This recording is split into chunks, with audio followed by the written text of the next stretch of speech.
आप जान रहे हैं कि ढुल्लू मातो जी क्षेत्र में घूमने वाले नेता है, तो वो क्षेत्र में गरीब, शोषित, वंचित, दलित लोगों के बीच रहते हैं।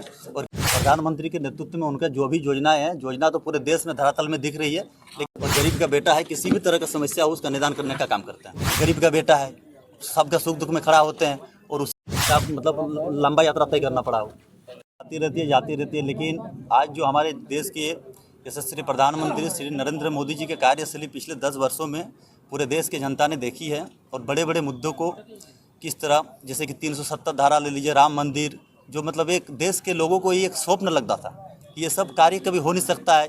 देश को यहाँ तक कि नरेंद्र मोदी जी सुधारने के लिए जो हमारे देश की जो अर्थव्यवस्था, जो आप लोग सब जानते हैं, पूरे देश के लोग जान रहे हैं कि जो नोटबंदी तक करके उन्होंने प्रयास किया कि किसी भी हालत पे हमको भारत को सुधारना है। और निश्चित तौर पे आज हमारे भारत अर्थव्यवस्था में देखने जाइएगा तो विश्व के 5 नंबर पे आते हैं। और हमारे प्रधानमंत्री श्री नरेंद्र मोदी जी ने वादा भी किया है कि 1947 तक विकसित भारत बनाएंगे और अर्थव्यवस्था में 3 नंबर में लेके आएंगे। स्वागत है, कोई भी आ सकता है, सुनने को तो आ रहा है कि सरजू राय जी भी आ रहे हैं, वो अलग बात है, राजनीति का सबका स्वागत है। लेकिन धनबाद लोकसभा क्षेत्र की जनता इस बार ठान रही है कि पूरे 8 लाख से ज़्यादा मत देकर श्री ढुल्लू मातो जी को दिल्ली भेजिए। लोगों का समर्थन काफ़ी ज़्यादा मिल रही है। तो हम लोग एक ऐसा है कि जैसे हर गांव, यहाँ पे जैसे विभिन्न गांव से लोग आए हुए हैं और सब एक्टिव मेंबर हैं और सब एक्टिव कार्यकर्ता हैं, एक्टिव नेता हैं, और सबका साथ और सहयोग मिल रहा है। निश्चित तौर पे जितने भी कोल कारखाने हैं जहाँ पे रोजगार के शोहरत बन सकती है, निश्चित तौर पे आए दिन आप लोग टीवी के माध्यम से, सोशल मीडिया के माध्यम से सुने होंगे। और उनके कार्यशैली को पूरे झारखंड प्रदेश की जनता जान रही है कि ढुल्लू मातो किस तरह गरीब, शोषित, वंचित लोगों के प्रति आवाज़ उठाते हैं, और यहाँ तक जरूरत पड़ता है तो जेल भी जाते हैं। देखिए, युवाओं के लिए सबसे पहले रोजगार में रहेगी। और देखिए, क्षेत्र के विकास के लिए जैसे पुल, पुलिया, सड़क, आज भी चंदन क्यारी विधानसभा ही नहीं, हमारे धनबाद लोकसभा में 6 विधानसभा आते हैं, और 6 विधानसभा में मुझे लगता है कि आज भी बहुत ऐसी जगह है जहाँ पे सड़क नहीं जा पाई है, बिजली की समस्याएं हैं, मतलब जो भी समस्या है, मुझे पूर्ण विश्वास है कि श्री ढुल्लू मातो जी के नेतृत्व में काम होंगे और श्री नरेंद्र मोदी जी के। देखिए, वो जेएमएम का जो झारखंड में सरकार था और आज भी है, उन्होंने 75% को विधानसभा से लेके सदन तक पारित करने का काम किया।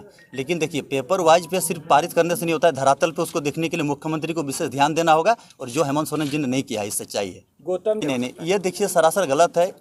ये बाहरी भीतरी का बात नहीं है, पूरे समर्थन मिलेगा। जो भारतीय जनता पार्टी के जो वोटर है वो किसी के बहकाव में आने कुछ नहीं है। देखिए, ये सब जो संचालन के माध्यम है, ऐसा कुछ है नहीं।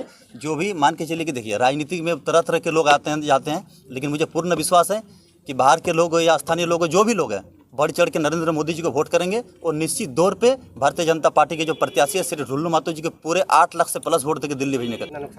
देखिए, नुकसान का कोई बात नहीं, हम तो पहले भी बता चुके हैं। भारतीय जनता पार्टी के जितने भी वोटर्स हैं, जो नरेंद्र मोदी जी के कार्यशैली से जो मतलब प्रभावित है, वो निश्चित तौर पर भारतीय जनता पार्टी को वोट करेगी और भारी मतों से जिताकर दिल्ली भेजने का काम करेगी। आपके चैनल को धन्यवाद देना चाहते हैं कि युवाओं का जो जोश है और हम लोग का जो माननीय प्रधानमंत्री, यशस्वी प्रधानमंत्री नरेंद्र मोदी के नेतृत्व में जो प्रत्याशी दिए हैं, वो ढुल्लू मातो एक बहुत ही जोशीला और क्षेत्र के लिए जो बहुत ही सक्रिय है, और दबे कुचले लोगों को, उन लोग को बहुत ही अच्छे तरीके से टैकल करते हैं, और लोगों को दुख दर्द में हमेशा उनके दिलों में बसते हैं।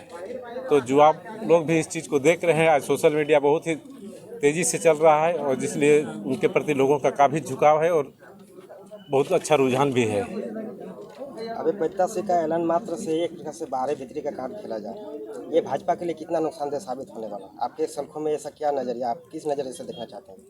क्योंकि देश के प्रधानमंत्री, माननीय यशस्वी प्रधानमंत्री के द्वारा ढुल्लू मातो को धनबाद लोकसभा का प्रत्याशी बनाया गया है।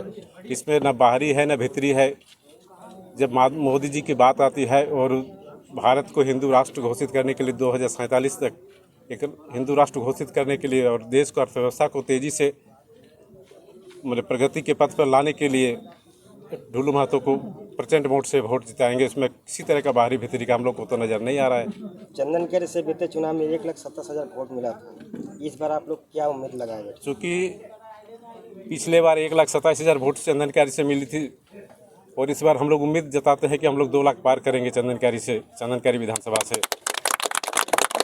अभी चंदन क्यारी की जो आकांक्षाएं, जो अरमाने हैं, वो एक प्रकार से राष्ट्रीय पटल पर हो या क्षेत्रीय पटल पर हो, वो इम्प्लीमेंट नहीं हो पाया, वो महज कागज कलम पर ही सिमट के रह गया है। अभी यहाँ पे बेरोजगारी की समस्या हो, प्लान की समस्या हो, या तो यहाँ पे 27 का जो मुआवजा है वो धनबाद में पदस्थापित है, यहाँ पे जो आपका बंदोबस्ती कार्यालय है वो धनबाद में है, बोकारो में नहीं है।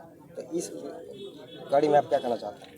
क्योंकि ढुल्लू महतो एक ऐसा व्यक्ति है, वो अपने में एक तजुर्बा इस तरह का रखते हैं कि जो 75% की बात हो रही है वो स्थानीय लोगों को रोजगार देने की, अगर हम लोग उसको प्रचंड मत से अगर जिताते हैं और दिल्ली जाते हैं तो निश्चित रूप से हमारा इलेक्ट्रिक स्टील हो, पर्वत कोल ब्लॉक हो या तो अन्य क्षेत्र में लोगों की हमेशा सहभागिता रहेगी। चंदनकर की जो ज्वलंत विषय है वो एक प्रकार से ग्वाई बराज परियोजना है जो महज वर्षों से उसका निर्माण चल रहा है, लेकिन अभी तक वो चालू नहीं होता है। क्योंकि ये काफ़ी लंबी योजना है, चल रही है। इसमें माननीय विधायक जी का भी एक अहम रोल रहा है। कहीं टूट फूट हुई थी, उस पर मरम्मती चल रही है और आने वाला दिन में वो हमारे क्षेत्र में पानी, हर खेत में पानी पहुंचेगी। मार्क्सवादी और जेवीकेएस का एक प्रकार से गठबंधन होने की संभावना व्यक्त की जा रही है। यहाँ पे मार्क्सवादी पार्टी एक प्रकार से जेवीकेएस से गठबंधन के लिए लगातार लॉबिंग कर रहे हैं।